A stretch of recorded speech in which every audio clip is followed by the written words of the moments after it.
Hello, friends. Welcome. Thank you, everyone. Thanks for being here. Good to see you. Got some new folks joining us today, so feel free to ask questions throughout this time and raise your hand at any point that you feel called. Yeah, just want to get everyone together, opportunity to reflect on how powerful this last in-person workshop was for a lot of us, and just so that others of you can kind of learn about what it is that we do and be talking a little bit about what's coming up in the future. But um, yeah, I just really want to make sure you guys all meet each other. And yeah, it's more of a place to have a conversation and to get into whatever, so we don't have a strict itinerary of any kind. Um, we got Rachel is not with me in person today, but I believe she's joined us here, maybe from a faraway land. She's in and out, but she usually starts us off with dropping us in. We'll see if she can do that or not. And then we got some people joining still. Oh, got some friends from a while ago showing up, so it's really cool. People circle back. Um, Thank you for being here. This is recorded. Only if you speak are you recorded, and it will go on my YouTube channel unless somebody shares something that they don't want to go up, and then we can totally not share it. That's totally cool. Um, we like to share it because it gives people an opportunity to hear from all of you, which gives them the courage to start feeling comfortable sharing themselves with the world, because it is a little intense to be witnessed. It is for me still. I think it always will be. And that's the cool part. You get to face yourself every time you go to share in a group. Um, and yeah, so super thankful what we experienced. I'm still really affected from how powerful our weekend was, especially in the woods at the end, and just how incredible it is to be in silence together, to set intention together, to get to know each other. A lot of vulnerable shares and powerful healing happened. And it's been really strong ever since. All the one-on-ones go really deep now. Things seem to be moving really quickly.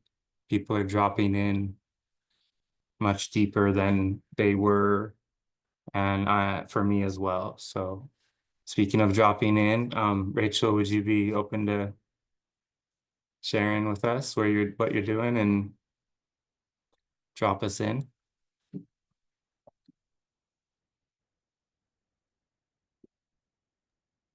Okay. Hi. Good morning. Some of you, good evening, Janny. Um, yeah, hopefully my internet will be okay. Can you hear me so far? Yeah, sounds good. It's a little delayed, maybe. Uh-oh. Are you able to hear me? I can hear you. Can you hear us? Hmm. All right. It's working. Yeah. Okay. I think maybe there's a little bit of a delay. That's Yeah. okay. As long as you can hear me, I'll keep going. Cool. Yeah.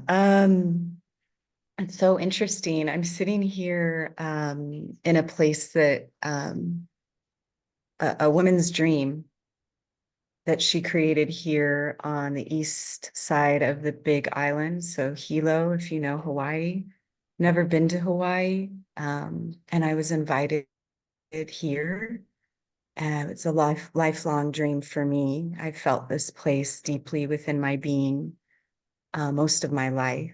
And um, right as we were getting on all this sun, and then it just started pouring, and right behind me, you cannot see it. I absolutely wish you could. It's so interesting. Well, maybe you can. There's a massive rainbow just right here. So I feel like yeah, just wanting to share this essence of these islands. There's something very unique. If you've been here, you know, I was on Maui for a while with a friend, and it's deeply feminine and deeply sacred lands. And it's aloha. And you know, you hear that, but when you come here, it really feels like it moves through your body, and I feel like changes your life. It's like a ayahuasca trip or something. Yeah. So just really wanting to bring that to you in this community, in this circle this morning. Yeah. So it's just great to be here with you all. It's been a while since I've really talked to the outside world. I've been mostly unplugged. So yeah, we'll see what occurs in this field that we're all creating together. Mm, it's good to see all of you, familiar faces and new ones too. Yeah, and it was lovely to meet new faces in Montana. Yeah, just so beautiful. Mm. Okay. Yeah, so if you're new to this meeting, we just like to drop in and connect, feel into the field, and also feel into our bodies and the sensations that are moving through us. So this is all an invitation, and you get to use it however it fits you. And so if there's some guidance that doesn't resonate with you and something else is popping up, then go with that. Yeah. Yeah. So as we begin to notice us beginning to settle from the screen and the outer environment into the inner environment, just tuning into what that feels like to close your eyes. And then we can also practice opening our eyes once again and taking in the room where you're at. And if you open your eyes and take in the room, how does it feel in your body to have eyes open? Taking in the outside in, maybe taking a few breaths. And then when you feel ready, closing your eyes once again, just noticing that shift in your body. Could you notice that moment when the eyes closed and the attention went inward, the slight shift in sensation inside the body, and taking a breath into that shift from outer world to inner world. Hmm. Hmm. I'm beginning to drop into what you're laying on, what you're sitting on, noticing this support, holding the weight of your body. And maybe taking a few breaths into your support. It's your sits bone, your spine, moving a little bit more deeply into the support.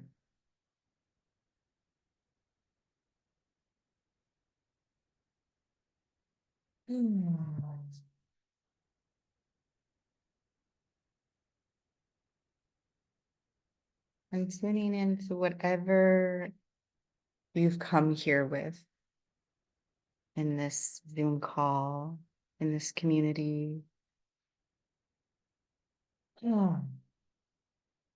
feeling into any dialogue and energies of the day, of the morning, of the week. Maybe there's a little shift in the body that feels good for you, a rolling of the shoulders slowly, or a shift in the hips or in the spine. Whatever is calling to you from your body, there's movement or stillness, just feeling what is true for you and your body in this moment.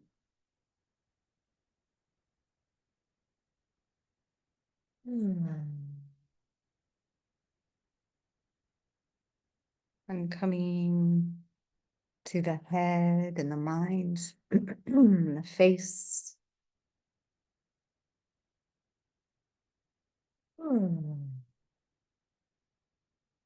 Just noticing what is here in the upper part of your body, the head. Feeling into any tension, any dialogue.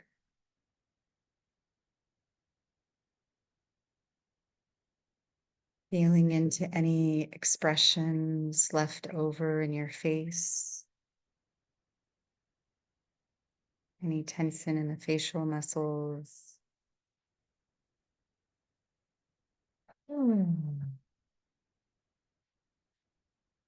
Yeah, and meeting this tension, if that is occurring for you, with much openness, allowing all the tension, all the dialogue to be present.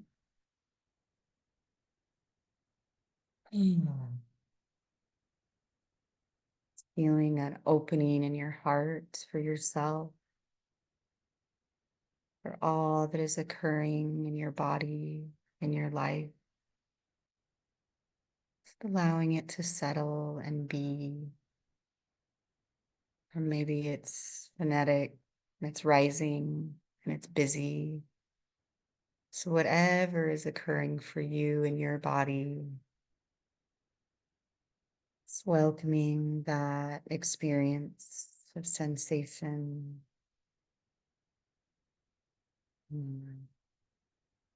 Feeling into what wants to settle and what does not want to settle, and meeting it equally as experience, as wisdom, as knowledge.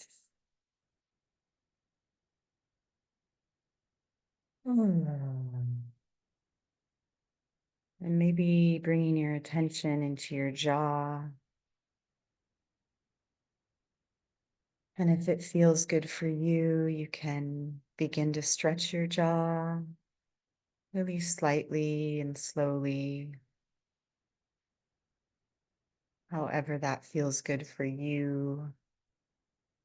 Maybe side to side or stretching your jaw down. Oh. And maybe a natural yawn is coming to you at this time. And you can even create a little fake yawn to reset your nervous system. Oh.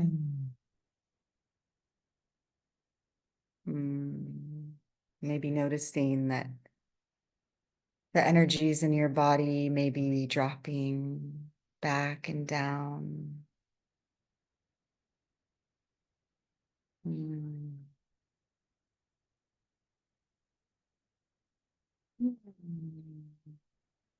And maybe you can feel the rolling tides of the ocean, of the sea,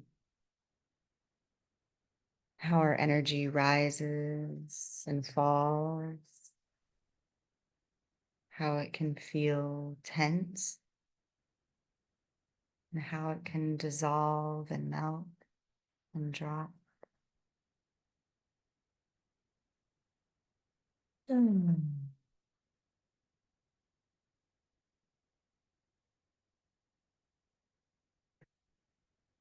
this breath of life that we take in every day, feeling the rising and falling of the breath, similar to the ocean as well.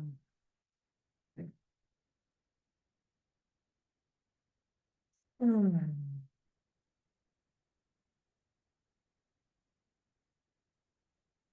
And you're invited here to tune into any sound that wants to come from your body and out the mouth. Mm.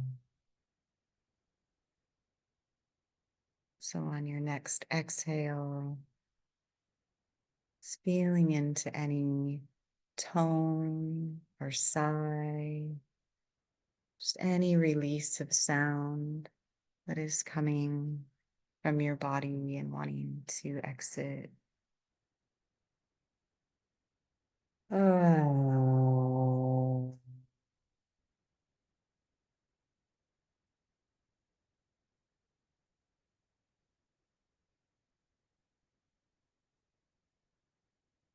Oh.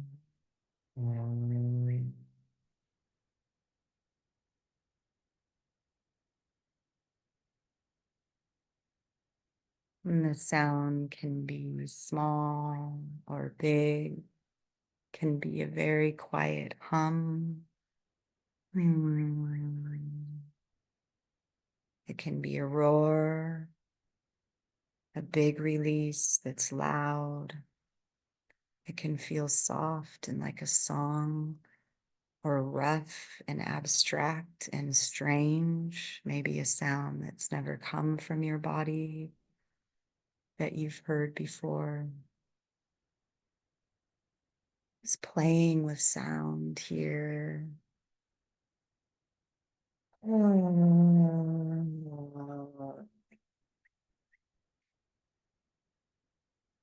And again, maybe a little movement from your body is wanting to come with sound, with your breath.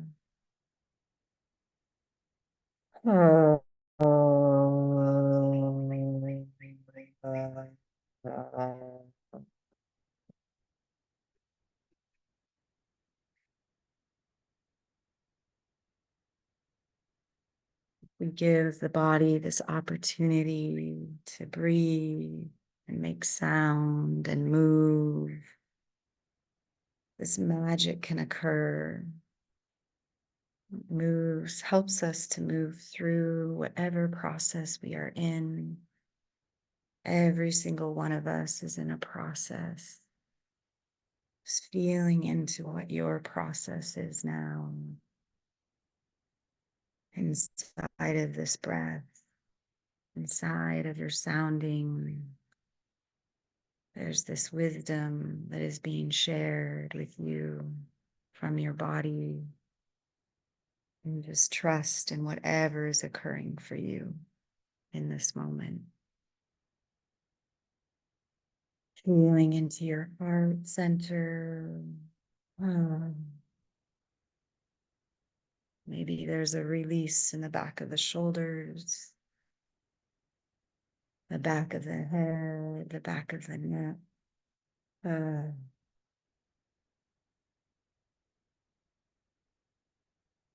in the back of the heart.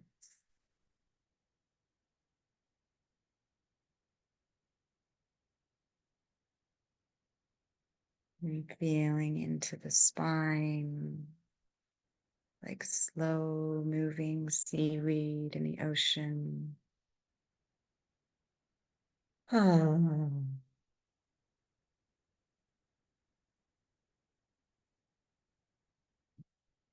Feeling your energy dropping back and down into the depths of your being, all the way down into the pelvis. the sacrum, the back of the belly here. And feeling into your power center, your dantian, your womb, your belly, and allowing your belly to melt in whatever way it feels like melting in this moment. There's no need to uphold anything here now.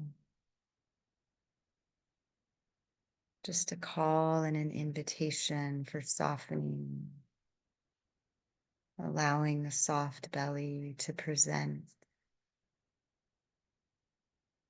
And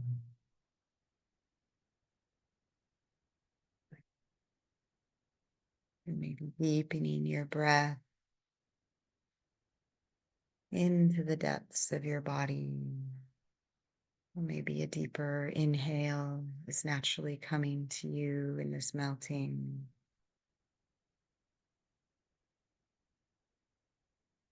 And a longer exhale, allowing it to trickle all the way out of your body.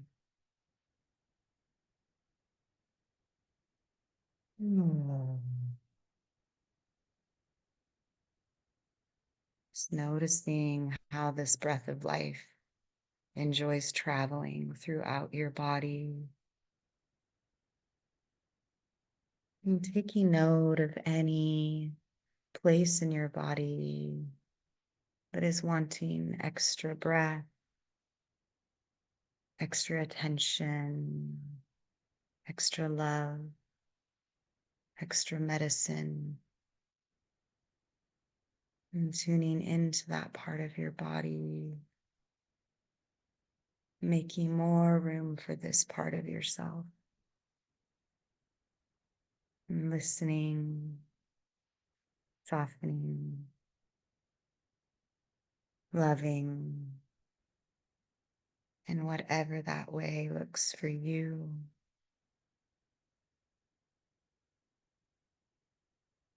When you're ready, breathing into this part of your part of your body a little more fully.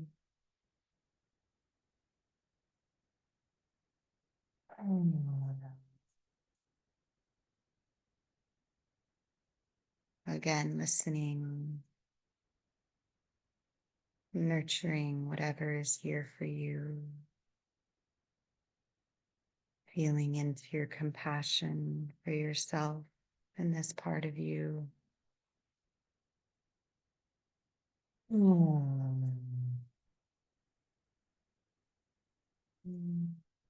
Maybe feeling into this frequency of love, the stream of love that we are, and all the layers that confuse that feeling, that create separateness, and inviting more love in,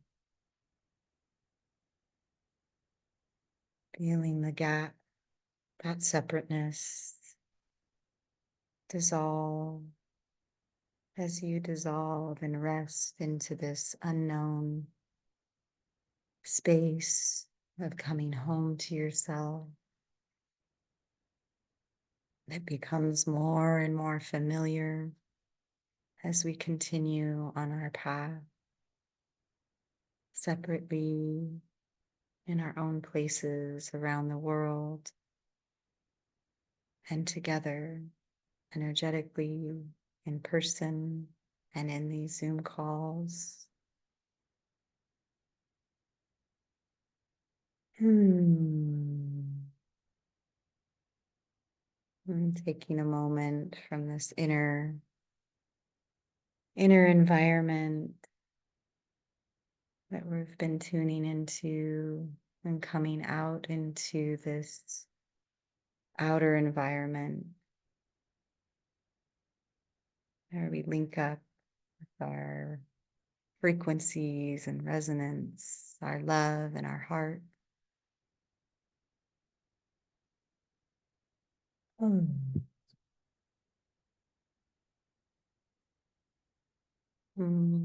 coming back to our own heart. And if it feels good for you, you can place your hand on your heart and a hand on your belly or anywhere, placing your hands anywhere on your body, just making contact, feeling love in your hands. And just fully trusting in your body and yourself. This full capability of continuing on this earth path. That you have everything you need. You are complete.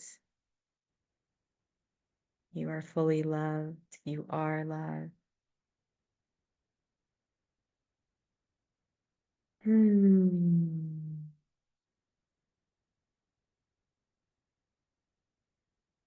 Hmm. If it feels good for you, as we're coming back to the call here, you can stroke any part of your body that feels good, your arms or your hand.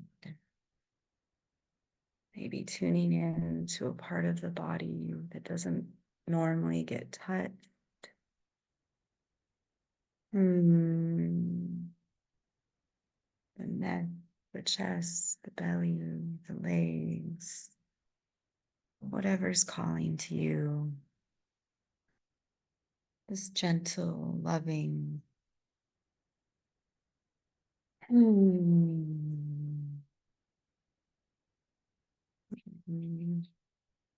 Aloha, mahalo.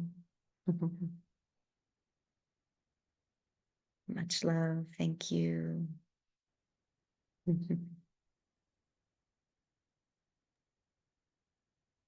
Wow. Thank you so much, Rachel. It's beautiful. Very heart opening. Good to see you. Good to see you. Wow. Whew. It's when we can learn to move our perception without going to sleep, then we can reset ourselves. And how we can do that, this is an example of one way. If you could follow Rachel's words and allow yourself to drop. It's a very magical way to move perception, what we call moving the assemblage point. So power naps and getting your relationship with your assemblage point to a place where you're really listening to what your body, what your entire field is asking of you as a means to take care of yourself. That's impeccability. It's different than discipline, which is like having all these things that you do that you believe will make sure that you feel the best. And often those are borrowed from others, where impeccability is more of a discovered thing. So being honest with self about what resonates and what your energy body is asking. It can get confusing. Your body's telling you to rest and another part of you is telling you to go dance all night. And both would be really helpful. And it's tricky to find that balance where you can figure out how to do both.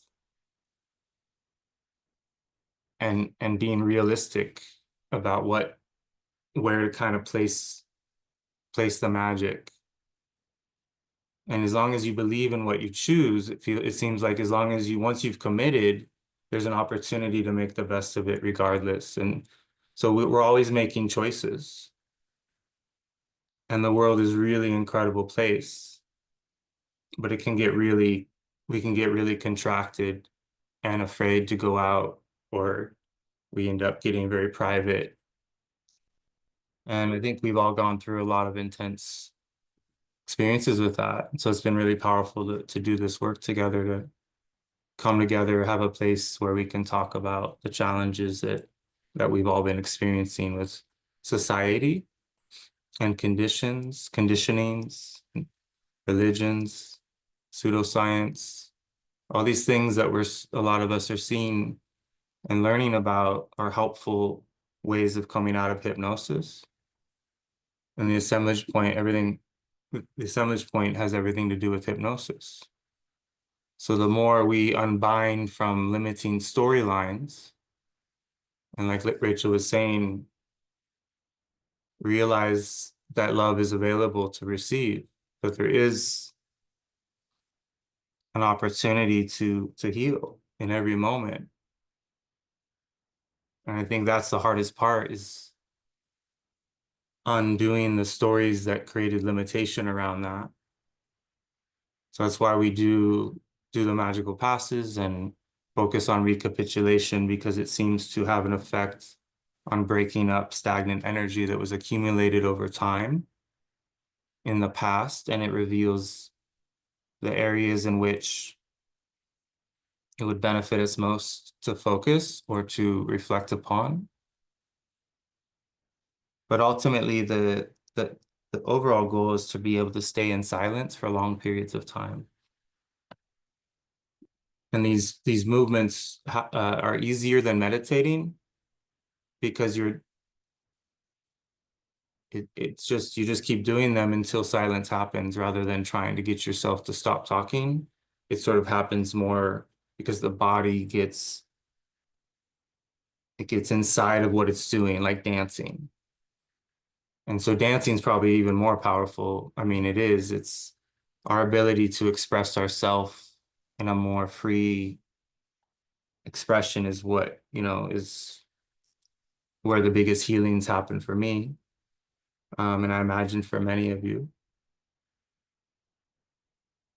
Really just want to make sure everyone gets a chance to share if they feel called today. It was just such a strong time, and I think a lot of us made deep connections with each other, and a lot of conversations have been had since. And the common theme was a lot of pure affection was experienced. Like, a lot of people felt like they were really young, and that we were inside of like just a different type of feeling than we've felt in a long time. And that's such a beautiful thing to get the feedback from. And I know a lot of people went through really difficult processes, because this work can be, it can stir up a lot of emotion. We worked with trees, and a lot of people had huge breakthroughs with the tree work. And so thank you to the forest and to this land for taking us on and being with us that day. Yeah, it's all just feels like it just happened, and also feels like it was a long time ago. And time is a trip, and these bonds they're very powerful, because we can carry this energy with us into our careers and lives and situations moving forward. We don't have to feel so alone. Even just from the online work, there's a boost that happens that allows us to be insulated in a way, have something to show up for, that reconnects us to the earth and the sun. And you don't need this or anything. You can do that on your own, but when you have others doing it at the same time, it makes it stronger. And it's okay to get help or to be supported by a group. And because it can be challenging to do these things on our own. But there comes a time where the breakthroughs happen, where you learn how to you ground on deeper levels. It can seem impossible to what people are often triggered by the idea that you're inviting them to get more grounded, but it's infinite. You can always get more and more grounded. And just like breath work, we can always go further into it. It's infinite in its potential. And just knowing the simplicity of those things and starting to be curious about what it would feel like to be incredibly grounded, or to be able to get silent with just breath work alone. It's just an invitation to and sort of planting of a seed as to what, beyond those stages, lucid dreaming becomes accessible 24 hours a day because you know how to get silent, you know how to get grounded, you know what movements you need to do. The movements become like you become the mechanic of your energetic vessel, and your body is telling you what it needs to do in each and every moment in order to be okay for flight. And then your dreaming body feels safe to take off and do cool things with its time, whether you're awake in the backyard or whether you're in an altered dream state in your bedroom. It's all accessible, and it would be overwhelming to have this happen too quickly. So it's meant to be slow, and it's meant to seem not so accessible.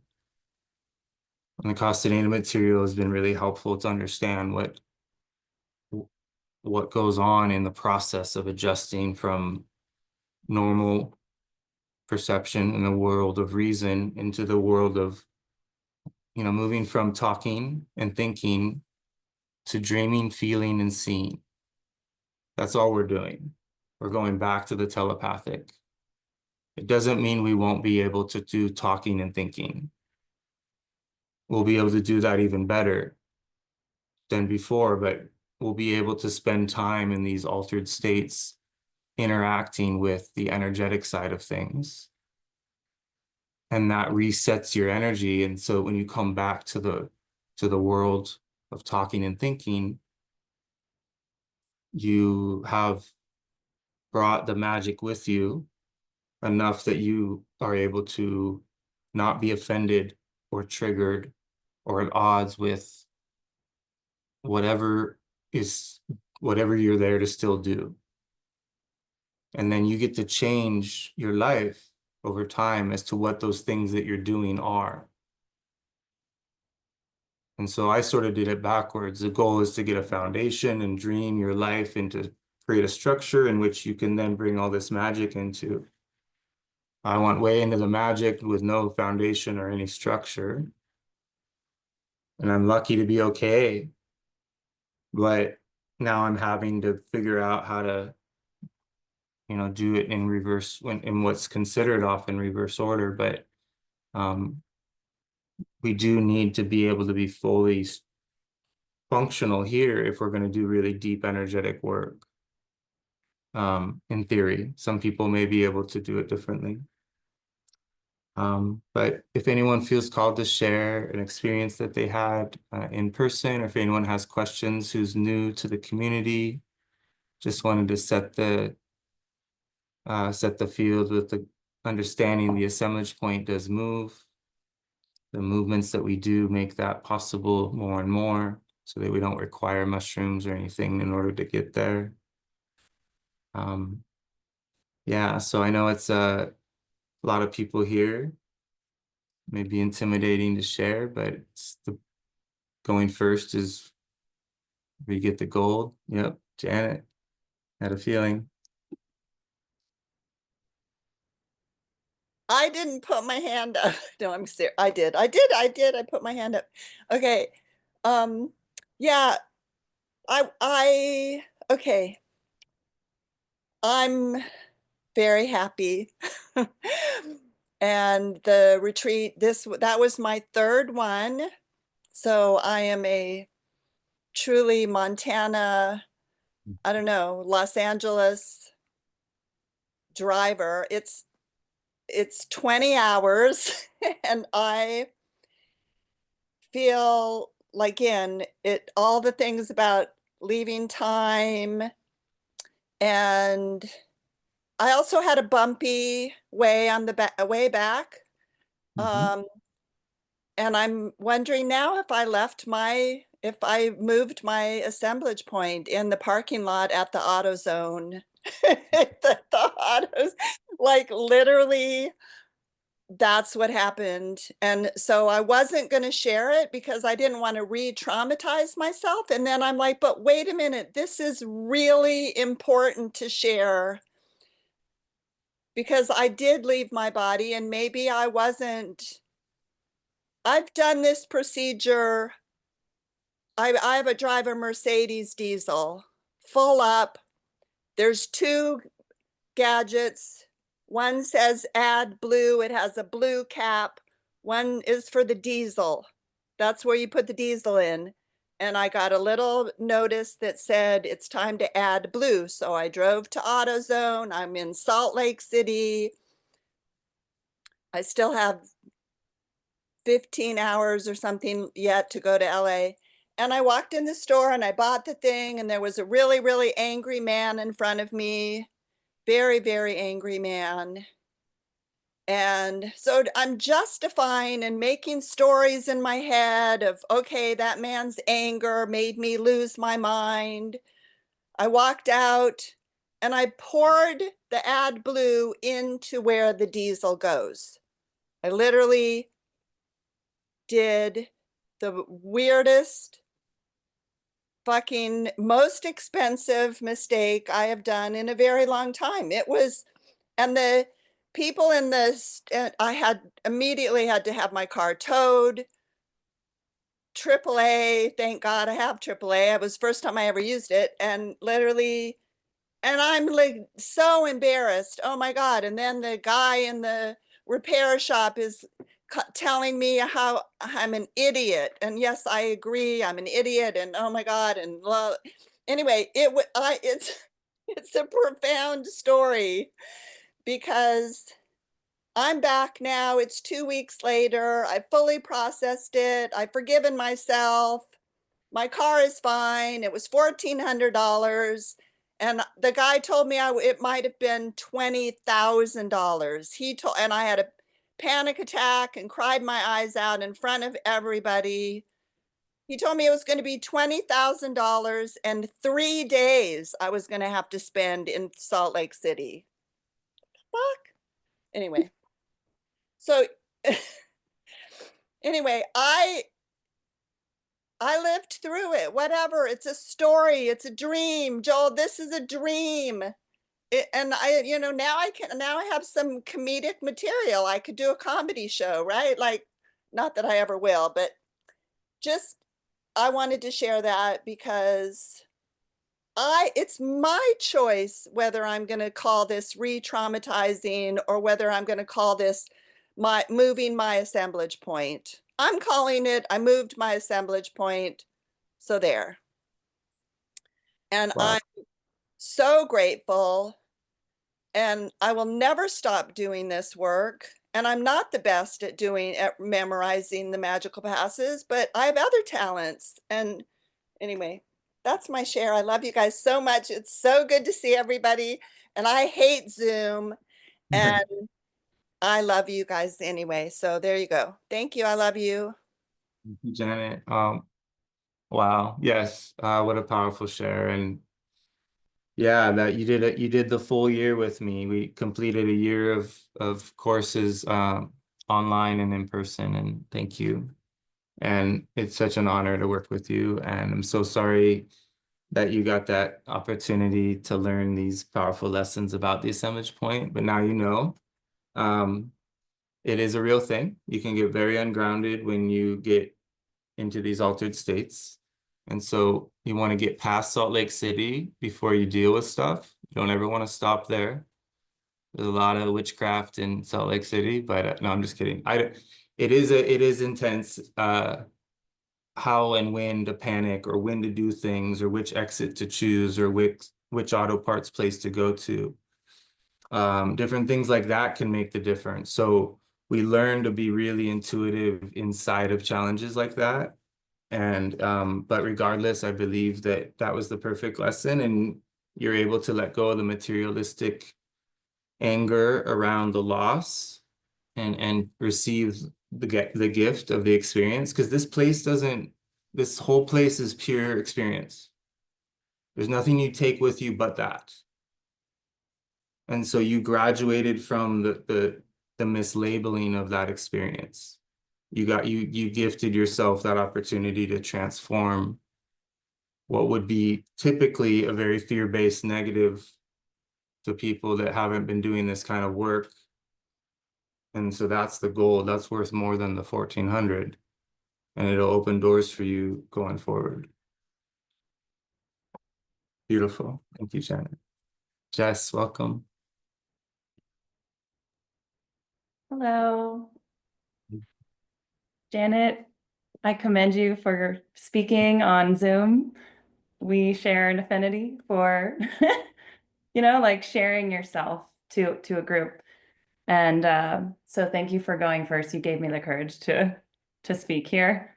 It's so hilarious, like going through the waves of like my heart beating fast and like, what is this? And just grounding in. And yeah, the weekend was really powerful. It was really beautiful. There was a lot of like masks that I found that I took off, and it was like so fucking refreshful. Refreshful. Um, and I carried that with me back home and in circumstances where I'm having maybe to speak with people or do some work, and like I had an opportunity to remove the masks and just like show up in my heart, and the heart was like really grounding. And also I'm a dancer, and I'm working on a piece right now that really is like challenging me. But I use the practice of like grounding into the earth, and for about like a week and a half, my stamina was like insane. Like I wasn't exhausted after this piece that I'm working on, and I really focused on like rooting my feet into the earth as I'm like moving.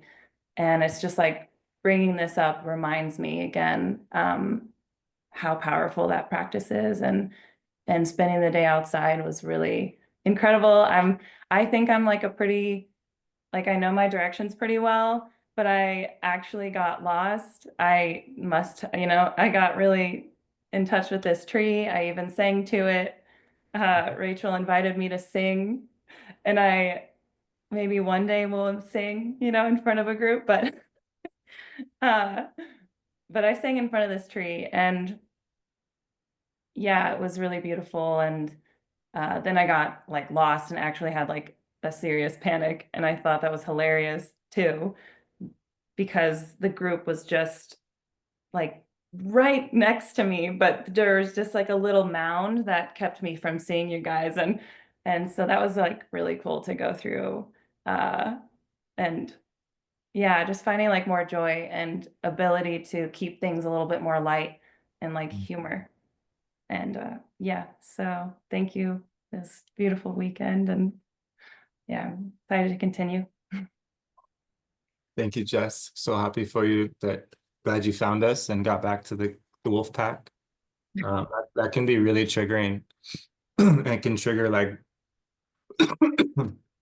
childhood wounds and stuff. If you ever had any experience with like your parents left you in a grocery store and all of a sudden you didn't know where they were. It's so, yeah, that's good stuff to have come up. And but yeah, thank you for singing to a tree. I mean, what a beautiful gift to share with us that you had that experience. It's I'm always impressed with people when they get past certain fears. As we've had people share in here, they've never danced before, and some people have never been comfortable to sing. And these are just really commendable things to face in ourselves, because our body wants to express, and it can be tricky to figure out ways to do that. And trees are really helpful. Huge breakthroughs with trees for so many of us. So thank you. Christopher, welcome, brother.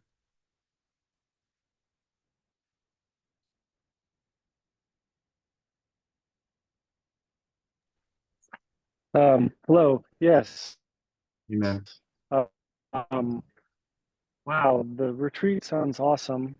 I have something that can you guys hear me okay? Yes. Can you hear me, Joel? Okay. Yes. Um, I don't know, and I'm still searching and just asking at all corners. I've told you, Joel, but I had someone come into my life that caused such a spiritual awakening that I'm having telepathic experiences. I'm having synchronicities like I've never experienced in my life before.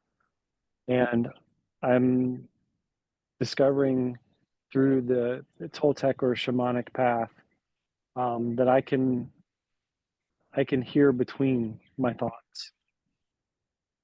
I've been able to do this and other things for many years, but never really discounted those. And then with this person, I'm actually able to go from 3D to 5D with them, to the point where I can almost feel their touch on my skin, even though they're 8 feet away from me.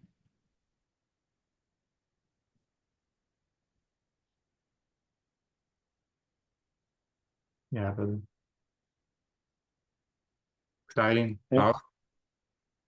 Yeah, it's pretty amazing to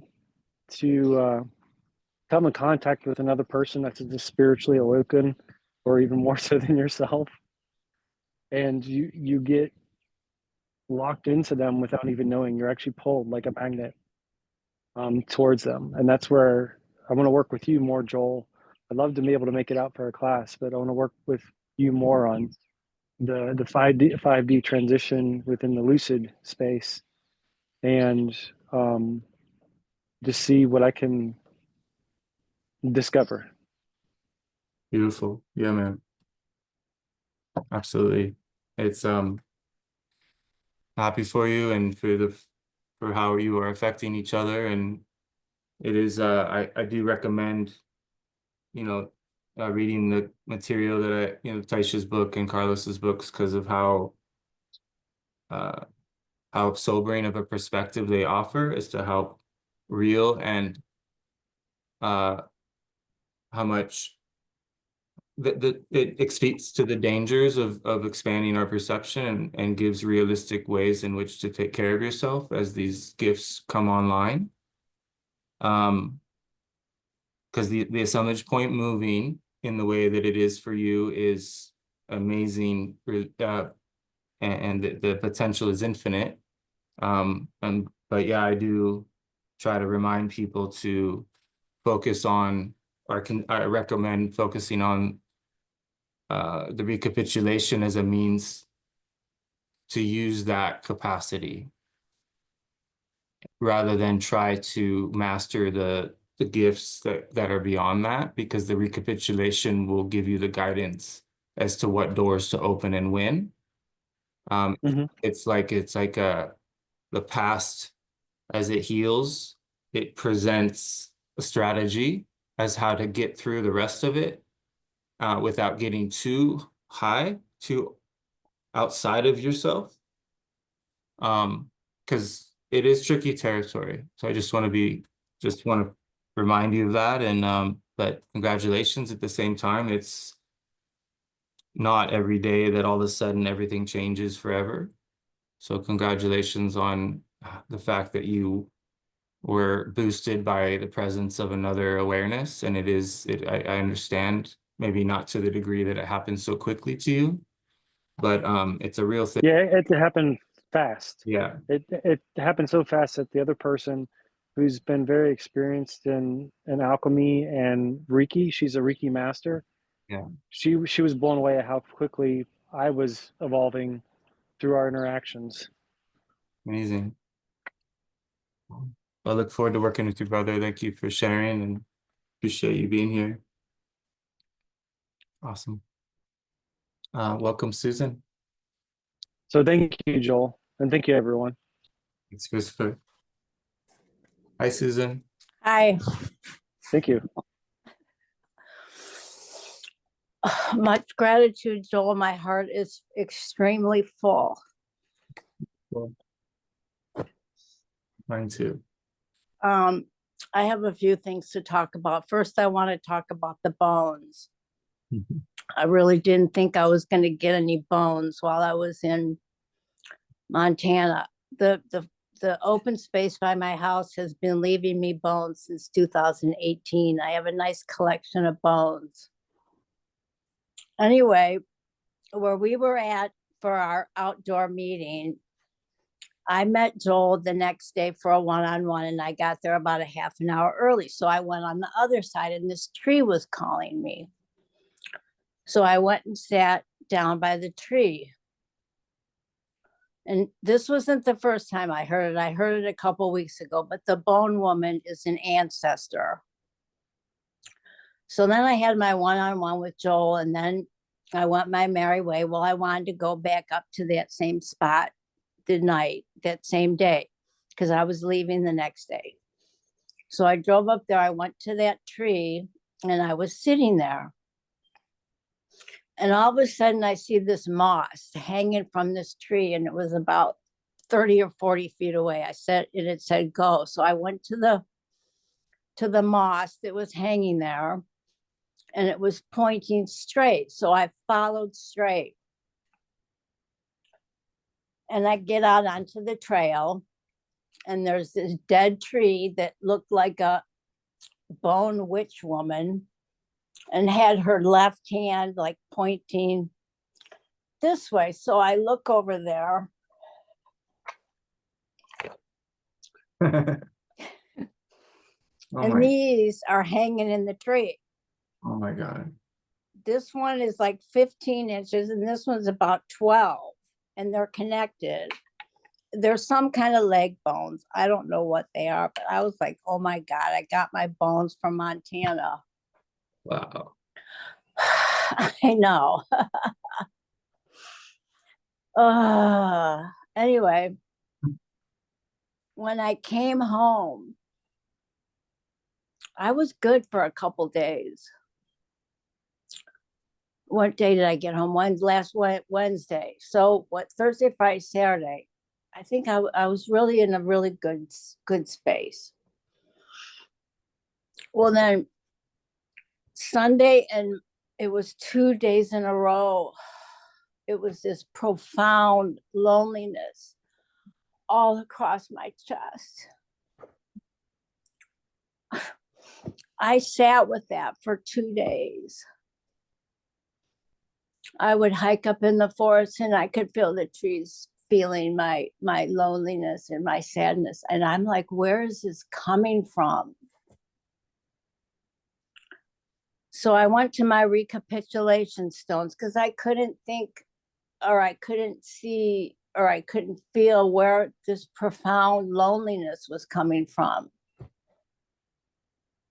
So I started recapitulating at my stones. So all of a sudden I saw my mother, I saw my grandmother, I saw my father, and I saw a babysitter that I had like when I was 7, 8, 9 years old. So I felt better. And then it came up again. And I'm like, what is this? I guess it's just old stuff coming, more deeper stuff coming up. I know that's what it is. Yes, I got triggered by a couple people at the retreat, but if you don't get triggered, how are you supposed to work on your stuff? Yeah. Or at least that's what I have figured out the past couple of years. Anyway, so what I wanted to ask you, and maybe I should know this, how do you really recapitulate emotion?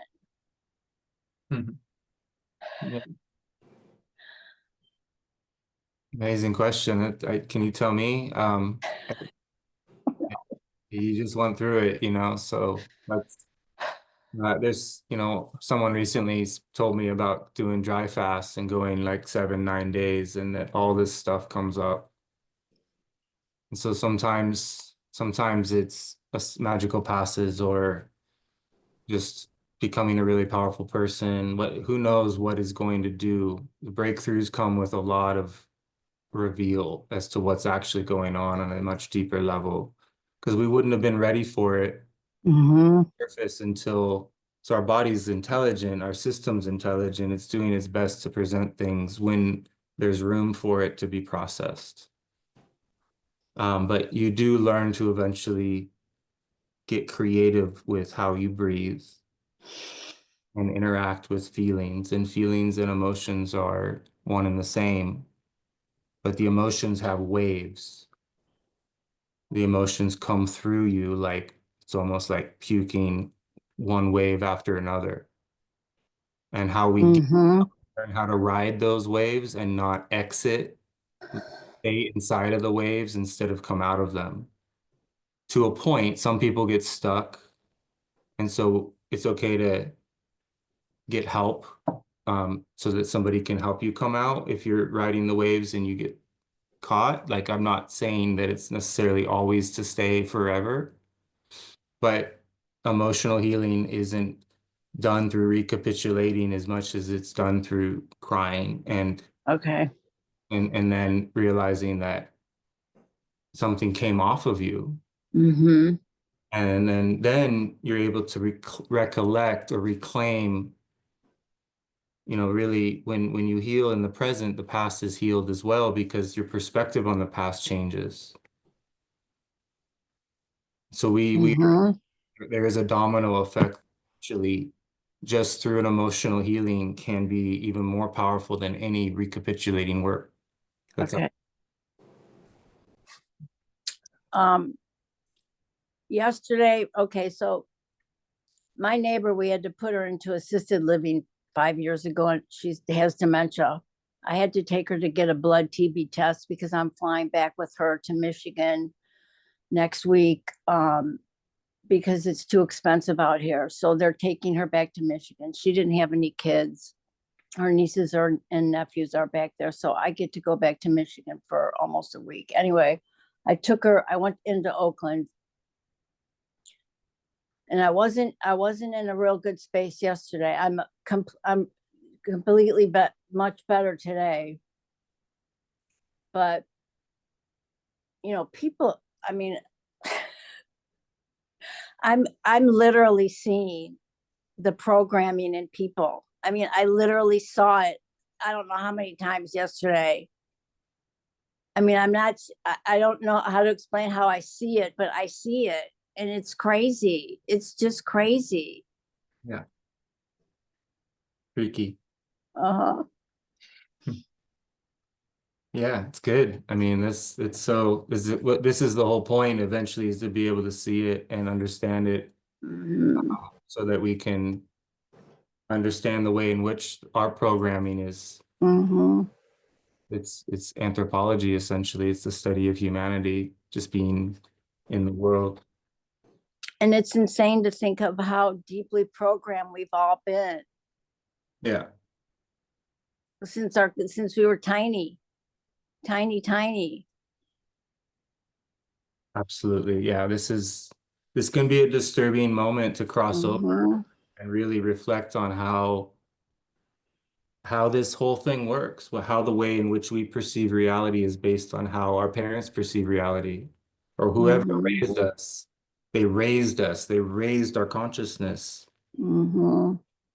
They moved our assemblage point to the position of their perception.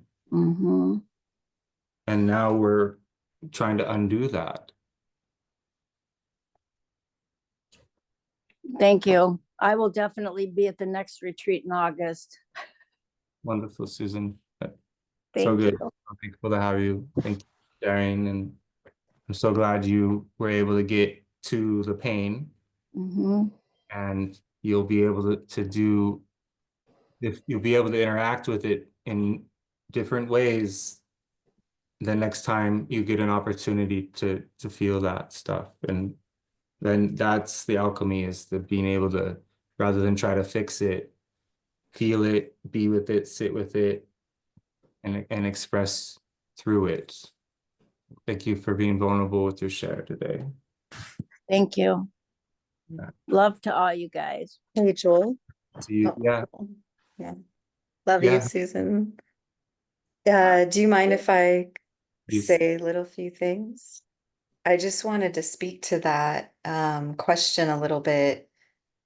It's just more of what Joel said, really, but I find that the more resting, the more space we give to we tend to get pretty busy and then we Mhm. like meditate or go into a practice. But when we touch upon um acknowledging the emotional currents that are moving through us all day, like when we can touch that in little bits throughout the day, it makes such a difference. Just tuning in to our own body and the sensations that are moving through our body really have a magical way of emotionally clearing when we just bring our attention to the body, to the sensations, without the mind needing to know why, what, the story of how the emotion was created. We're just offering space and attention. And that's to me how like awareness grows, and and you're and you're literally creating more space because those emotions can get bound, and our chakras and our, you know, our cells, they're starting to bind and get entangled inside of story. So when the more space we give it to just be, and we offer it that love and compassion rather than push it away. So emotional clearing, it's really hard to emotionally clear if we're resisting it and pushing it away. And most of those feelings we don't like. So it's a natural knee-jerk reaction to be like, oh no. And when we catch that, when we're like, oh no, okay, okay, I'm gonna say okay to whatever it is I'm experiencing, that gives it more space to breathe, and then it naturally just wants to move from those places. It's quite easy. Well, I Yeah, knew just when it wanted to was when touch. it started to happen, I'm like, this is really old. I knew it was really old Yeah. Yeah. from when I was Yeah. really young. And I was like, when was the last time I felt this? I mean, it was, it's been 40 years. And then I thought maybe that's why I started using drugs. Right. Yeah. Thank you, Rachel. Yeah, it's good to see you, Susan. You too. Oh, thank you both. All right, welcome, Bo. Hey, hello. Good. Can you hear me all right? Okay. I got a new webcam this morning, so Awesome. new microphone set up. Yeah, I just want to give my testimony real quick. I've been working with you for it's over a year now, I believe, and along with Janet. I've remember from the start Dreaming Our Purpose and a few others in here. Um, and I just it's been nothing but life-changing for me. It's shifted me so much. And what I want to share quick is I won't get too into the details, but about a week before the Missoula retreat, I had a recapitulation experience where I went very deep, and I've had this for a while now where when I get sleep deprived enough, I'll start to kind of see things, my peripherals, or I'll hear like auditory hallucinations, or like say just a small sound in my environment. It'll get amplified, or just kind of strange things. But I got into this state. I was starting to get pretty deprived of sleep before before the retreat, and I'm at a point now where I don't let it bother me.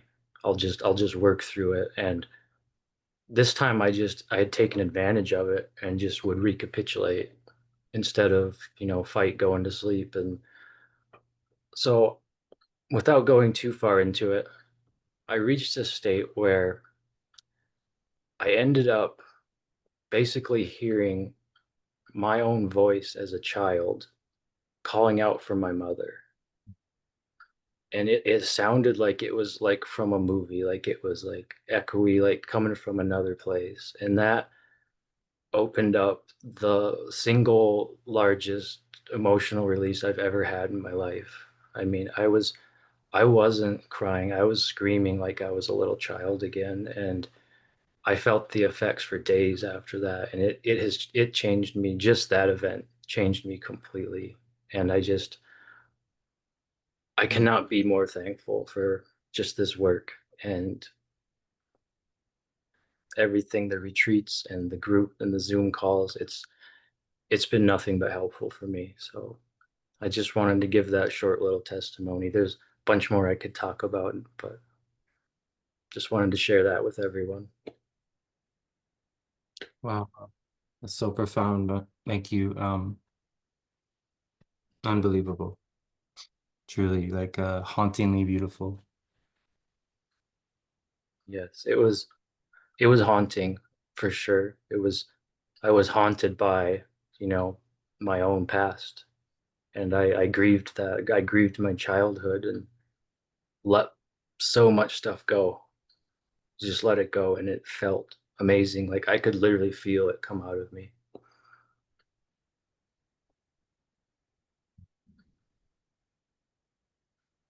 Absolutely. Wow.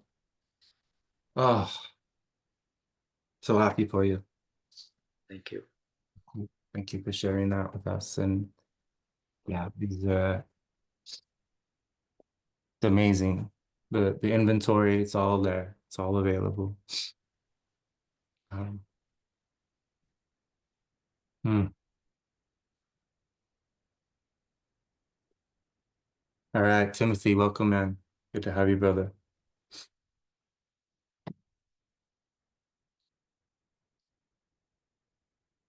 So you're still muted. I'll ask you to unmute. Thank There you, you go. Joel. My goodness. I love Zoom. I also love Zoom so much. Wow.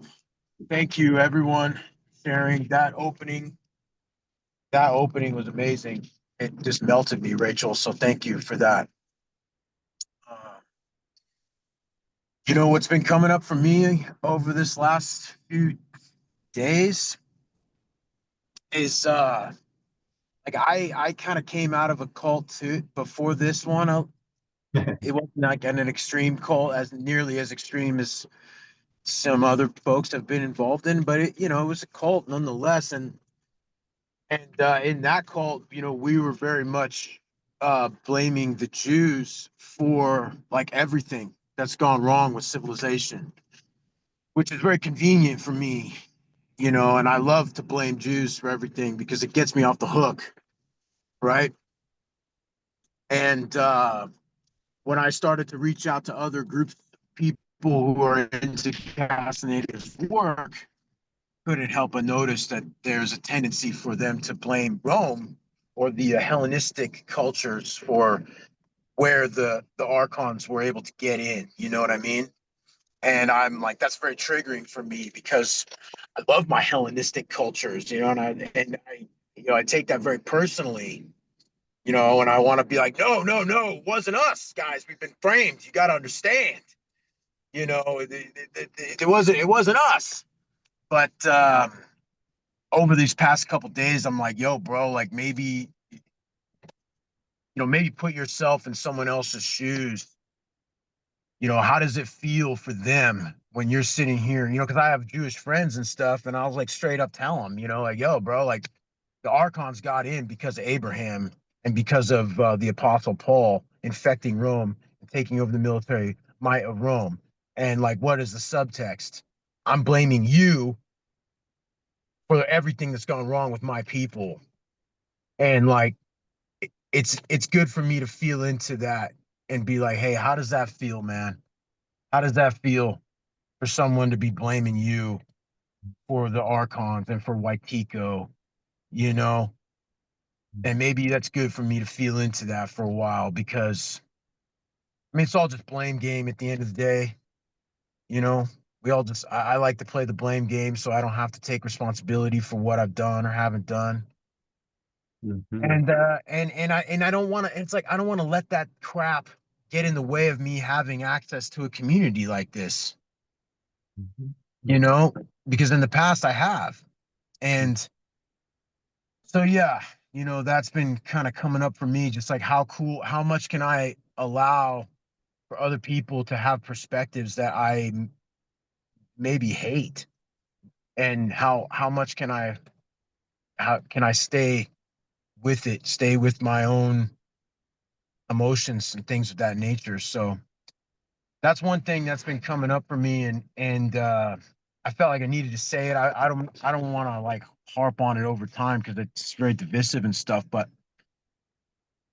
I do think it needs to be said, man, or else the air cannot be cleared all the way. Yeah, And brother. yeah, so I've been having a lot of other stuff too. I had a tremendous experience when I was welding the other day where I felt just a really peaceful masculine presence come into the welding booth and drop like a very calming like care package. It felt like a download and it soothed my nervous system because my nervous system is generally very wound up. And I know that had something to do with you guys there in Montana and everything. And so, yeah, overall, I'm just really thankful to be a part of this. It's cool if you want to blame white men. I'm here for it. I love y'all. And yeah, thank you. Thank you, Timothy. Powerful process, man. Yeah, it's this system I think is set up just appropriate for the obstacle course that it is for us to navigate. And my elder said there's only two tribes of people, the tribe of man and the tribe of woman. And if these two tribes could learn to work together, then we could accomplish incredible things together. And so there really is nobody.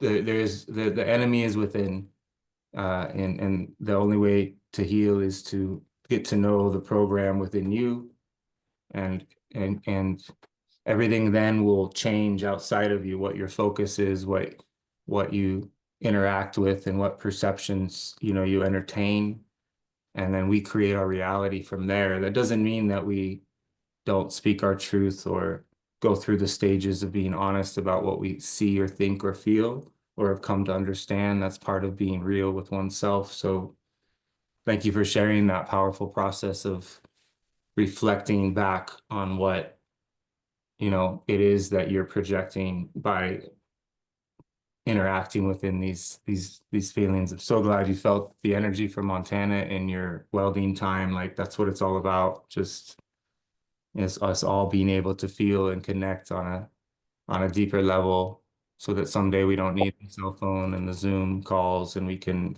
sense each other, supporting each other. We could practice doing that, doing the movements at a certain time of day without having it on the screen and just tap into each other's fields. It's really important to have people in our lives. And so if we limit, like you're saying, if you limit the people you hang out with based on their understanding of history or their understanding of what is the detail of the situation, then that will isolate us and we won't be able to help people that would benefit from learning this work.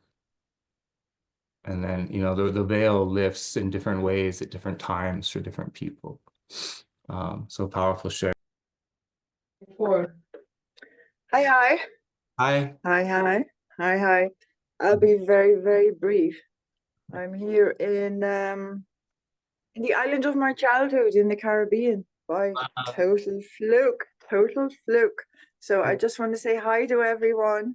And I'm back in my childhood. It is just incredible. I'm just following the flow and it's so cool. Great to see everyone. I have to catch a bus now. I just wanted to say hello. Thanks. Bye. Hi. Congratulations. Yay. Mm. Okay. See ya. You. All right. Oh, perfect. Keon, welcome, brother. Hey. Yeah. Sound check. Can you hear me okay? Good. All right. You know me, got my redwoods in the backyard, always messing with the signal here.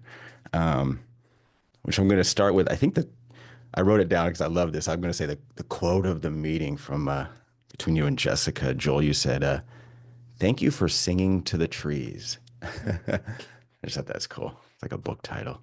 And me with my jokes. I love when Susan was talking about finding the bones. I thought it was going to be like a little finger or like a bat wing or something.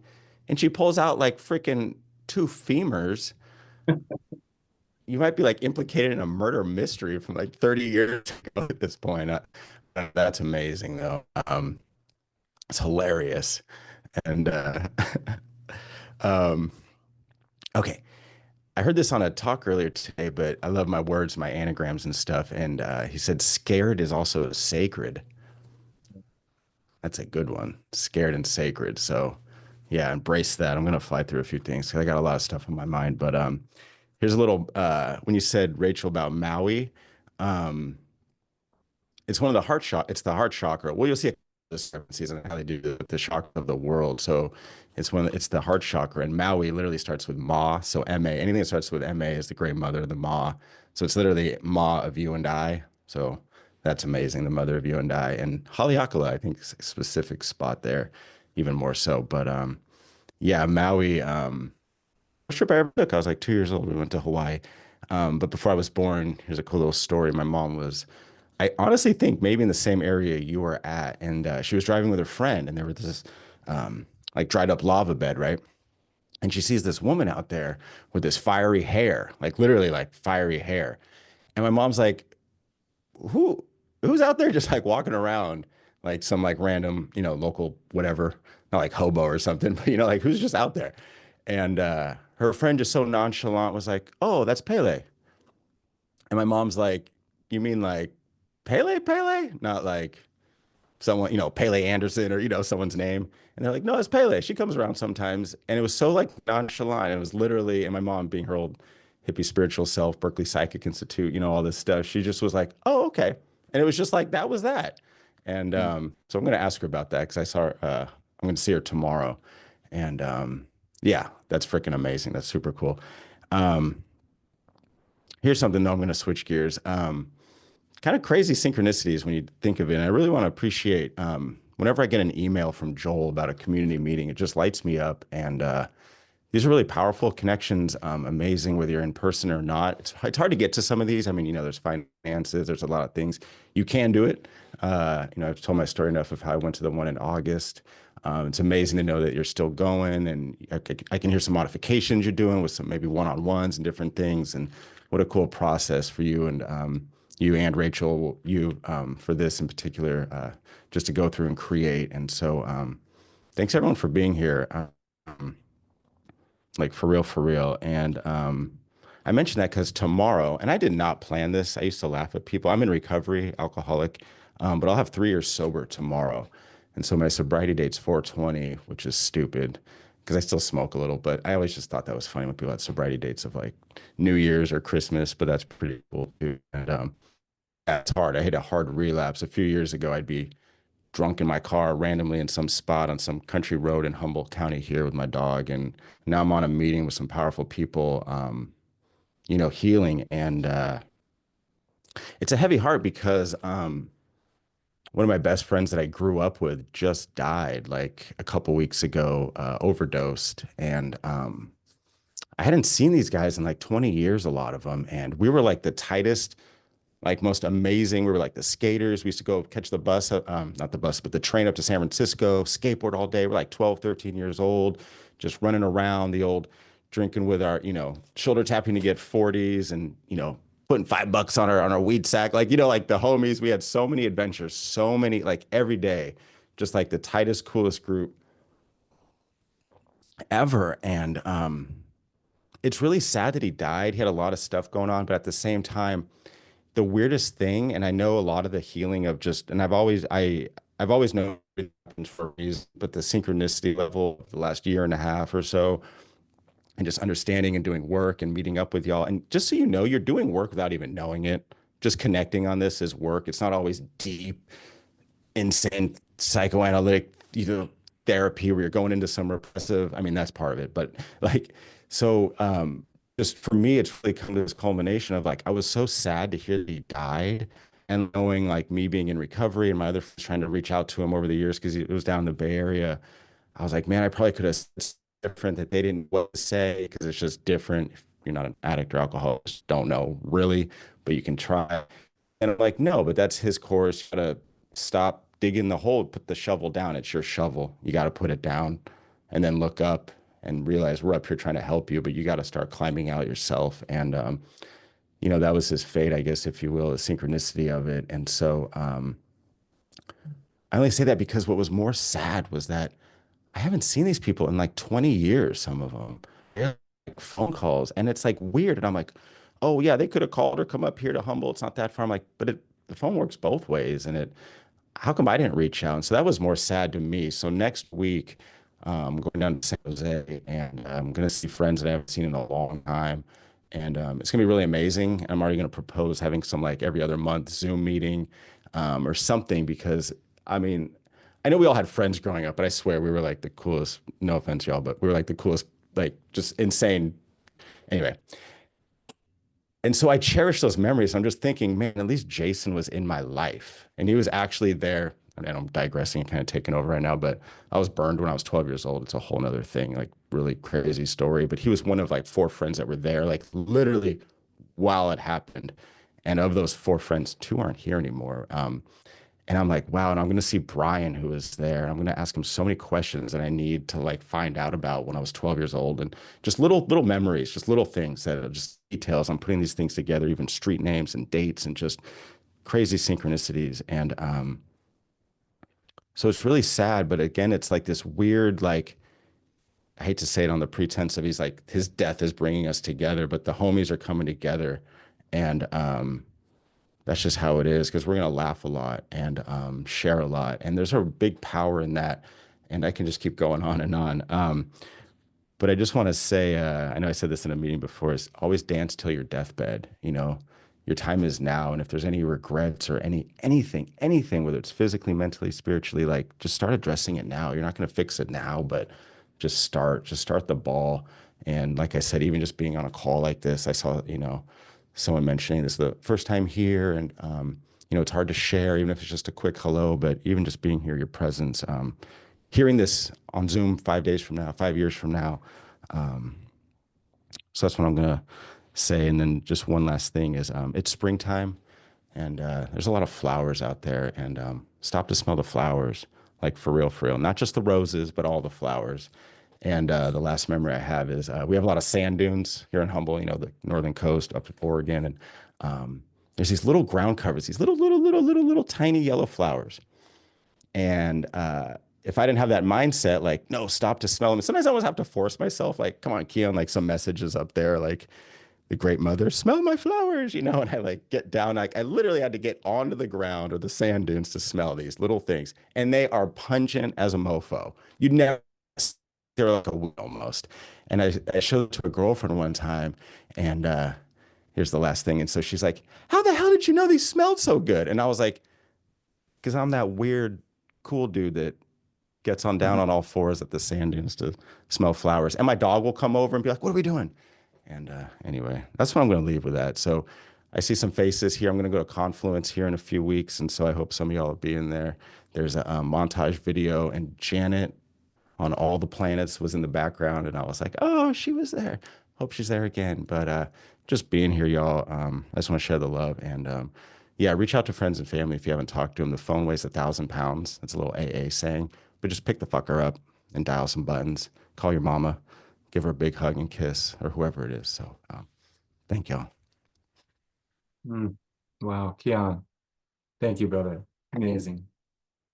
Absolutely. Such good advice and such a beautiful invitation to smell the flowers, to reach out. And what a change you're gonna make in that group of yours, by being the one willing to be vulnerable and say, hey, this is bullshit. Let's hang out. That can make all the difference in the world.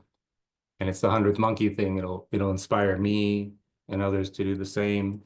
And then everybody starts healing, just through communication. Hey, hi, is Jolie? Jolie, yeah. Nice to see you again. This is my first time on this group, for sure. I saw on the Telegram chat that you posted this, and I was like, oh. I was feeling not necessarily a little lonely today, but like I felt like I needed to connect, but I also, have the woods out here too, so I can go outside, but this feels nice. And I felt inspired to share something that I've never shared with anybody before, other than with my husband, because I can share anything with him. And it stems from like you know, been working a lot with voice and my movement and all of that. And there's like these skeletons in the closet, you know, that really have a lot of weight in that sense that I've been feeling. And I feel like I'm not very smart, like book smart, you know, but somehow I can sit here and be like, oh, I was the salutatorian in high school, you know, and it's fucking high school. Who cares about high school, right? And so I'm sitting here like really nervous about saying this, but it's like, I need to say it. And I cheated on the ACT. Who the fuck does that? So much so that like I got paid to go to college. And like, it's like I tried so hard to fit this mold. Like I had so much pressure on me to like not be a burden on my parents, you know. It was like, we need you to get the fuck out of here and like be on your own and find someone to pay your way, kind of thing, you know. And so like I got all the scholarships, you know, like all the things. And it's so funny because I knew in that moment right then, like I could sit here and read these questions, but for some reason I feel like we all have the same test, and I know that kid's gonna do really good, and I'm sitting right next to him.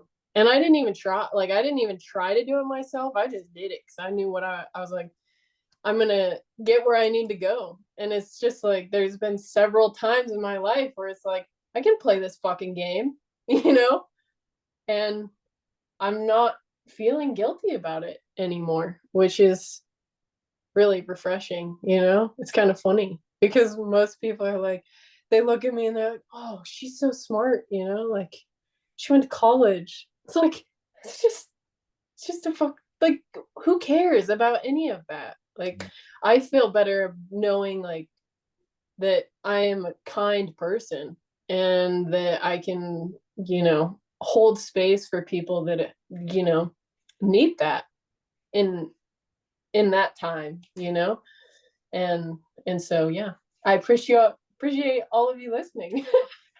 Totally. Oh, amazing. Thank you for sharing. It's so helpful to unburden our story and tell anything and everything, especially the stuff that you would normally not share, right? Anything where you have like these, and that's why Carlos wrote, a lot of people are frustrated with his stuff. He's like, this guy's such an idiot, but he's just sharing how much of an idiot he was. Like he's just being really transparent and vulnerable.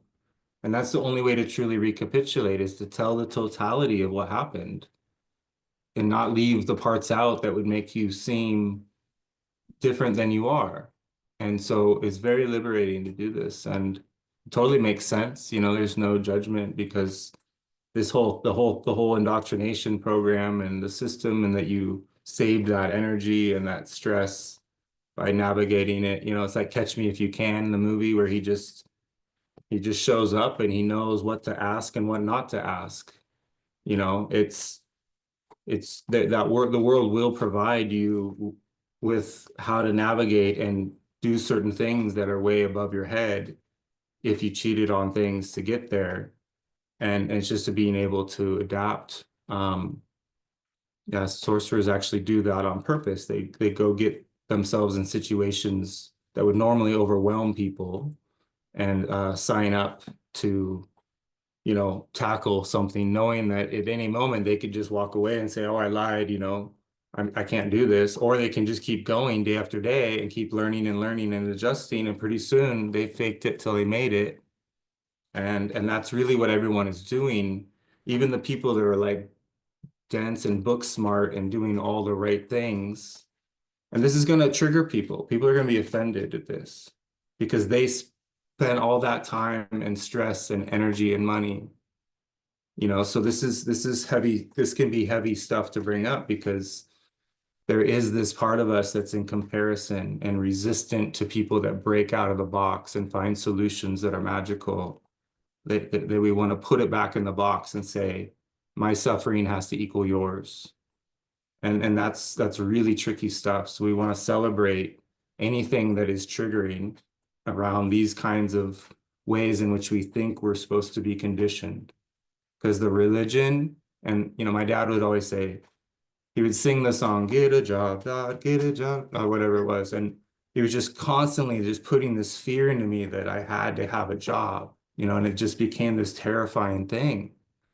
And so however we break out of that terror is unique to each person. So congratulations and thanks for bringing it to the table.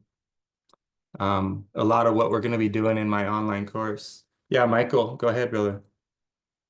I'll ask you to unmute maybe. Yeah, sorry, I don't know how to use these emoji things yet. Um, uh, I've been curious about this, and you spoke on it a bit in podcasts and such, but I'm wondering, what it's like to ride the line between um, what Don Juan Castaneda talks about being outmaneuvered, and you brought that up a few times. And I struggle a little bit with the naive notion that if we think in love and light, then all will be okay. And yet I think there is some sort of truth to that power and belief, but I'm also a little bit frustrated by the idea that um, I'm being manipulated from like multiple levels behind the scene. And I guess I'm curious what the honest approach is to that kind of idea of that the world is not to say out to get you, but that there are things behind the scenes that are trying to persuade you to act and think differently. Yeah, thank you. Really important thing to look into and talk about, and it's tricky territory to even get to talk about because it could be really disturbing and destabilizing to pay attention to for certain people at certain times. But when one is ready to come to terms with the way in which this place operates, there's a realization that there's something higher on the food chain that's outmaneuvered us as far as, having access to our energy. And not all of us have to hand our energy over. That's the beauty of it, is you could adapt a way of living that eventually allows you to be very, very conscious of how you spend your energy, both while awake and asleep. And there comes a time where these forces find your energy to be a bitter taste, and that they're no longer able to, interfere with the development of your energy, which goes up and down.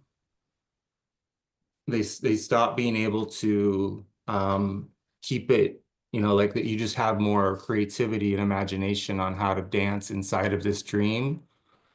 But if it becomes religious or fear-based and you're looking at this thing as a negative and you're trying to stop it and protect yourself, then you're just creating a monster within yourself that then you are being controlled by this same force. So it's really tricky stuff because people tend to be very serious and then they make this thing something like an enemy, but it's just a parasitic predator, or it's not even parasitic, it's just an energy that is attacking or that is attempting to get its food needs met. And there's other beings that will feed it. And so as long as that's disturbing in itself, but there is a way to become aware of how this place operates. And the way you do that is save your energy, not letting them have at it. And that's in every relationship, there'll be opportunity for that, not just in your personal journey, but often if you're in a fight with a partner, all of a sudden the energy gets really tricky. It's because that energy, it's not just the two of you then, it's that there's something hanging around, picking up on and trying to make that conversation go in a direction where it can get more loose, essentially.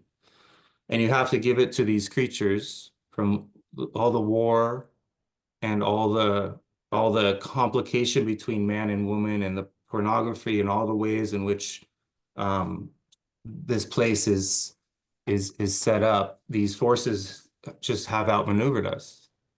But that doesn't mean you and I have to follow suit. And so the sorcerers say that what they see is that humanity is basically everyone has a knife, a metaphorical dagger. They're stabbing themselves with it and bleeding out and pretending it's normal. Hmm. So our journey is to stop that process, if that's what we're doing. Stop comparing ourselves to people that are doing that, because there's no point in comparing if that's the baseline.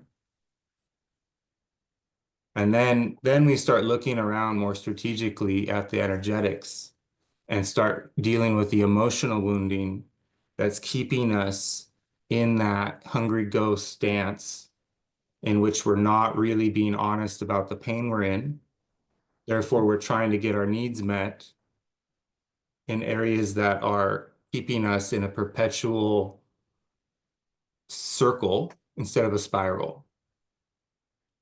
And it's really hard to spiral, and we can't pretend that those hungry ghost pieces go away. We have to just acknowledge the fact that we're progressing and we're less hungry ghost focused and more focused on freedom and eternity. And we start to mature. But if you pretend, oh, I'm done, spirit descended on me, I'm healed, the path is clear, then you're in trouble. Mm-hmm.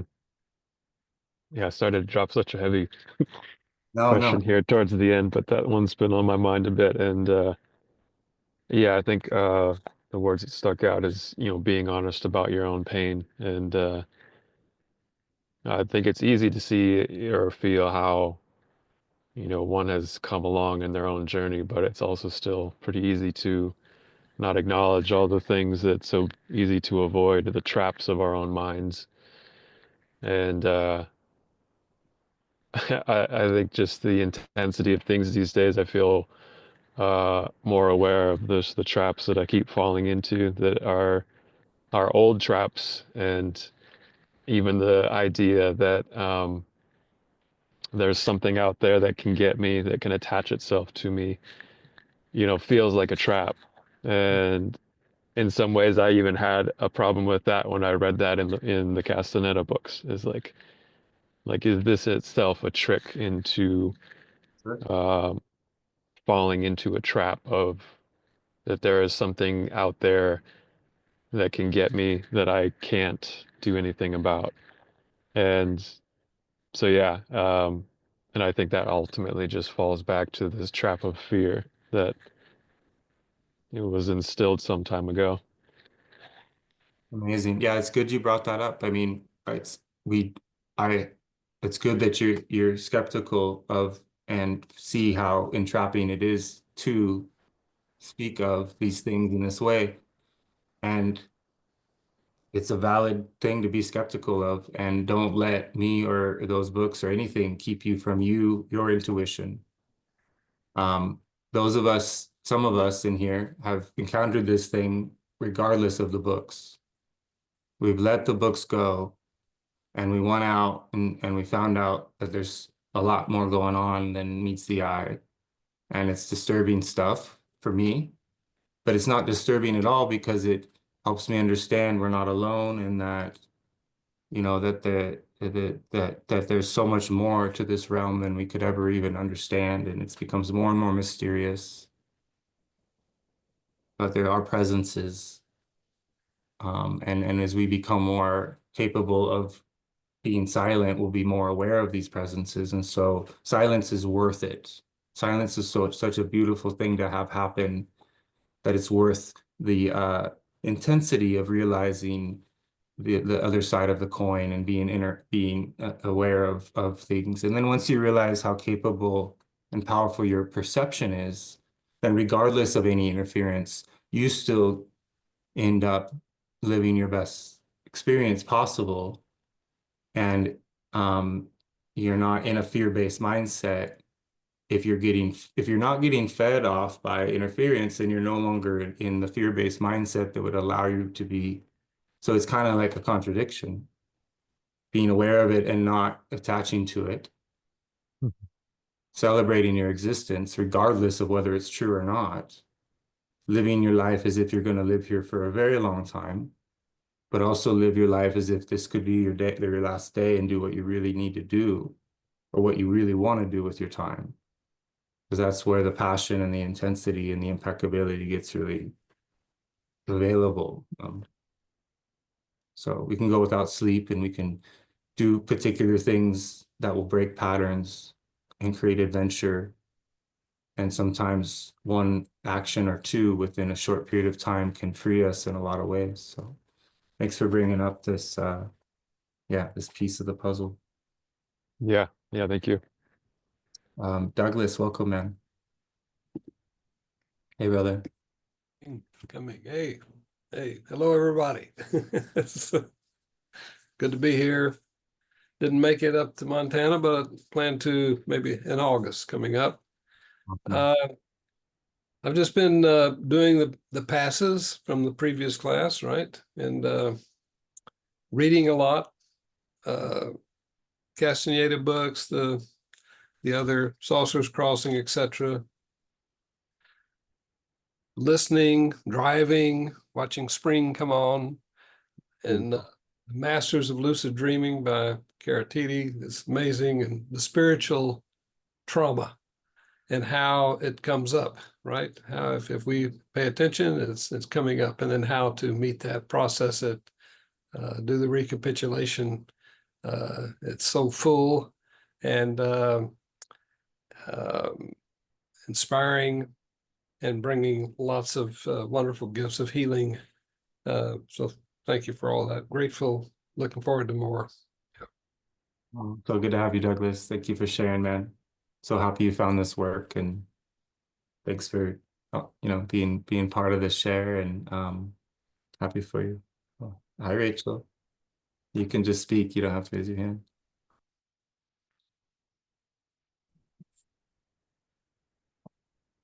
Yeah, Douglas, thank you for sharing that. As Joel was speaking with Michael's question, that is exactly what came to mind. And also, Robert, the shadow work, how that for me, just being aware of the spirits of trauma, to me, that's the connection to whatever may be out there that's feeding off of our shadows, or, whatever it may be.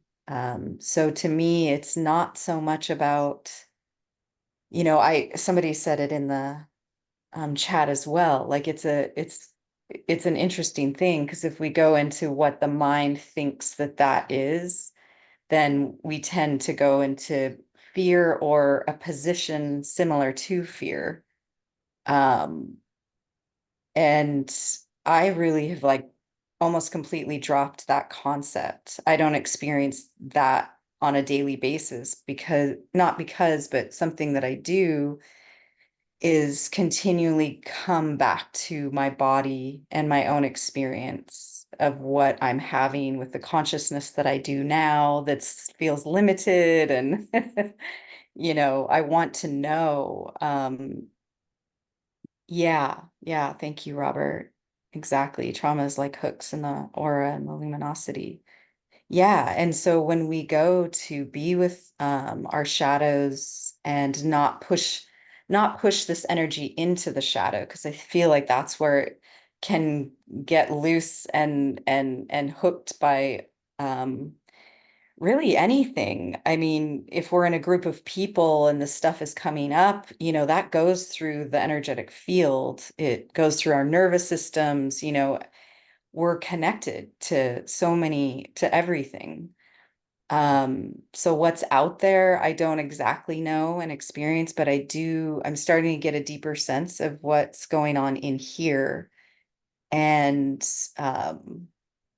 yeah, it is to me a type of total freedom, because when we get to know fully what our own shadow is, I really feel then we will understand what this external force or shadow that can hook in.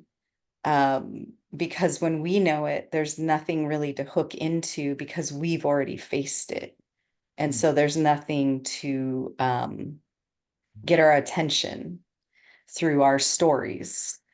And I feel like that's a part of how that works. I'm kind of being general because I just really don't like to give it too much attention either. That's a thing. Um, yeah, yeah. Thank you, everybody, for bringing that up and all the amazing shares. Oh, it's so great to be in circle with all of you from this sacred land.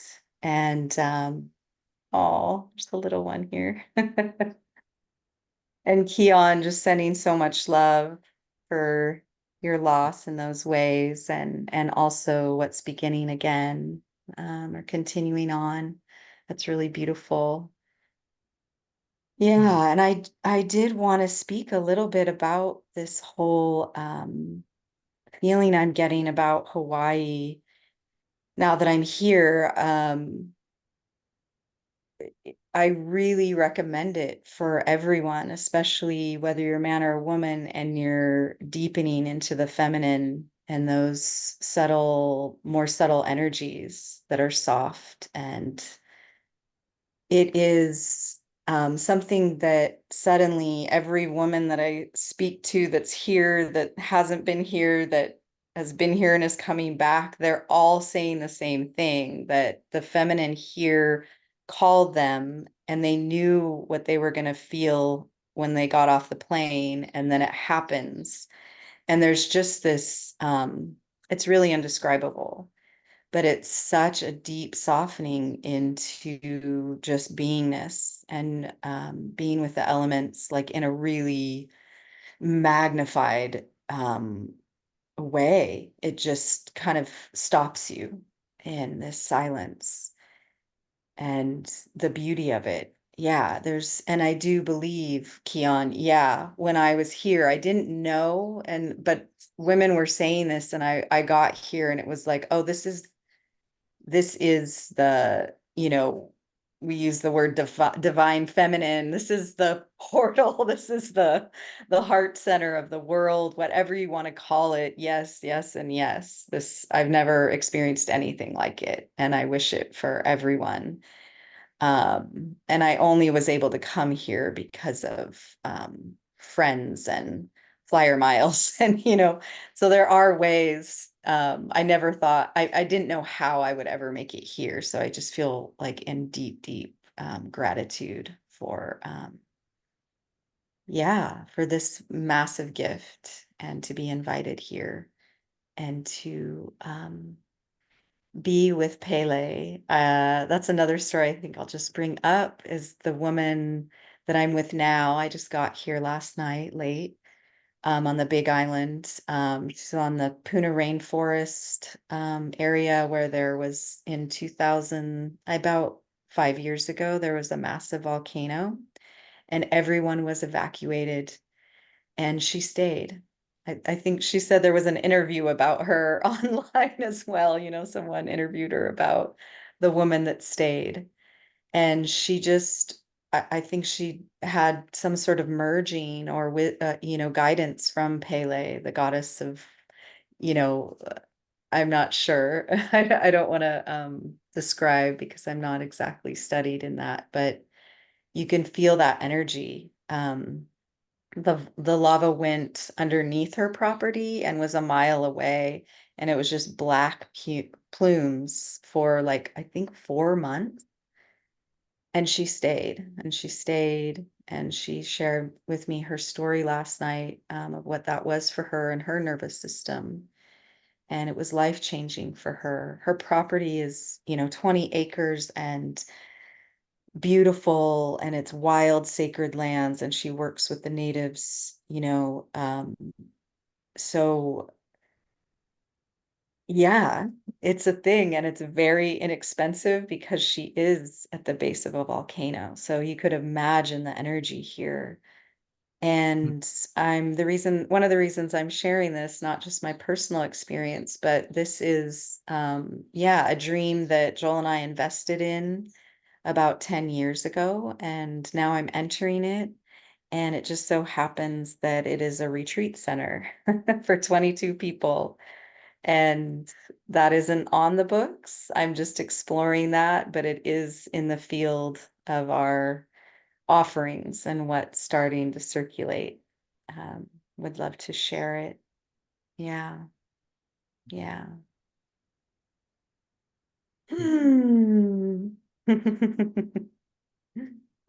Yeah. Thank you all. Mwah. Amazing to be here with you. Amazing people. Absolutely. Mm. Thanks for sharing the Hawaii energy, and congratulations on finding, yeah, magical place to be. Absolutely. Somehow, if we can find a way to heal and invest in ourselves in a way that's practical and magical, a regulated nervous system, having been able to release a lot of pain from the past makes it possible to do things that we just wouldn't be able to do without that. And so at different points in our life, we might be called to, yeah, do some deep self-repair work. And yeah, so it's inspiring. Tia, did you want to say something?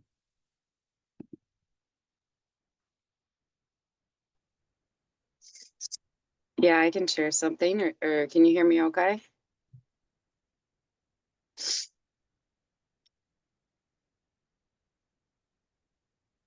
Rachel, I can't believe you're in Hawaii right now. I have deep connection with the islands. My daughter was born on Kauai. I moved there 5 months pregnant as a single mom and experienced the one of the most traumatic experiences in my life was the emergency C-section I tried for a home birth, and we both almost died in labor. And yes, the islands held me deeply, very, very deeply. And so to just hear and know that you're there, I just had a complete breakdown a couple nights ago, just feeling the longing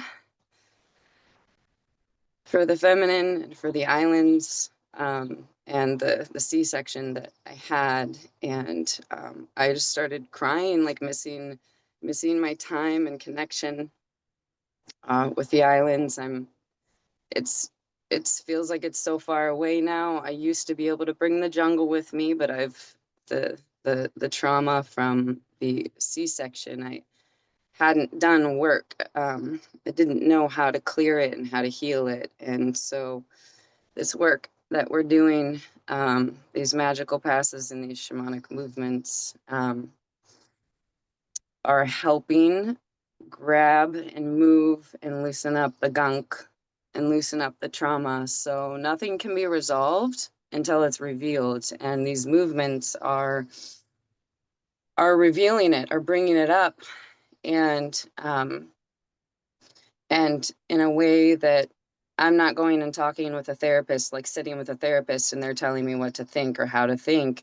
I'm doing it myself with support and community and guidance. And I'm realizing how when trauma is trapped and stored, I can't just go in there and be like, okay, like I'm just going to tell a new story, like pluck it out and it's healed. This is like the trauma gets trapped in a way where it can only be cleared through like an abstract way, because it can be so complex.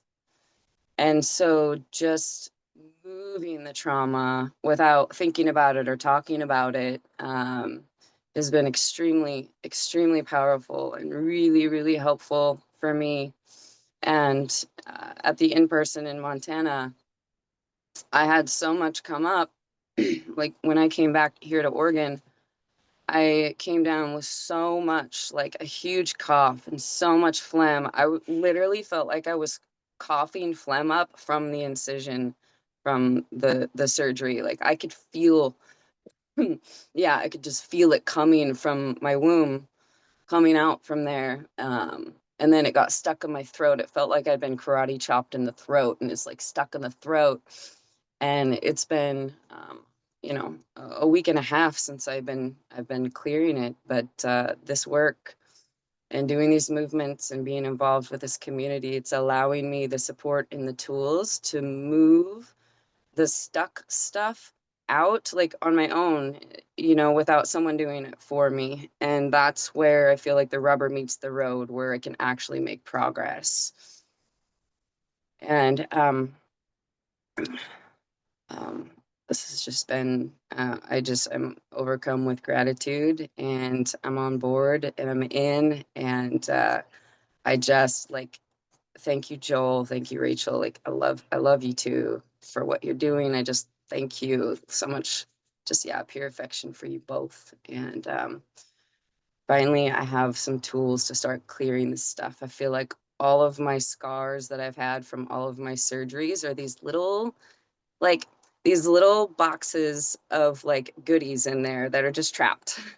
And I go in and I start moving and doing the work, and then like boom, like these things come out. It's painful, and then as I drop back in and start, like, it clears, things change, and I feel better, and I feel more, I feel like I'm healing. And thank you both. Thank you, this whole community, and this work is amazing. Wow. Thank you so much, Tia. So happy. Phenomenal share. Mhm. Phenomenal share, Tia. Thank you so much for sharing all that. It's beautiful. Will you touch a wave for me out there? Will you touch a wave for me, or just like hug a tree for me? Like, tell the island I say hi. Absolutely. My honor and pleasure. Yeah. I'll float and swim with the turtles, and yeah, send it all. I'll send it all. Yeah. Hmm. Good job, Mama. Thank you. Yeah, I felt like I lost a lover when I left the islands. Like, I felt like I was leaving my lover, like, really. So I love it that you're there. It's awesome. I can feel it. Good. Powerful. Mhm. Oh, thank you, everyone. Just absolutely incredible to be with all of you once again. It gets stronger every time. So the future is very exciting. We're building a lot of incredible energy and connection and a lot of healing, and just so honored to be, yeah, involved, let alone holding space in this way. And I learned so much each moment. You're all inspiring.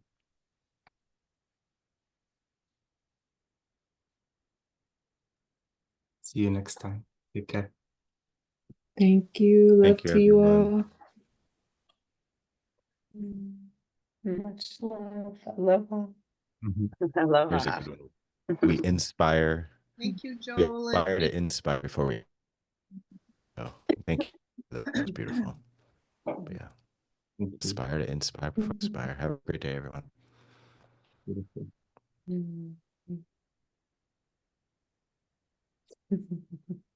Bye, everybody. I love Sit under a waterfall in Hawaii.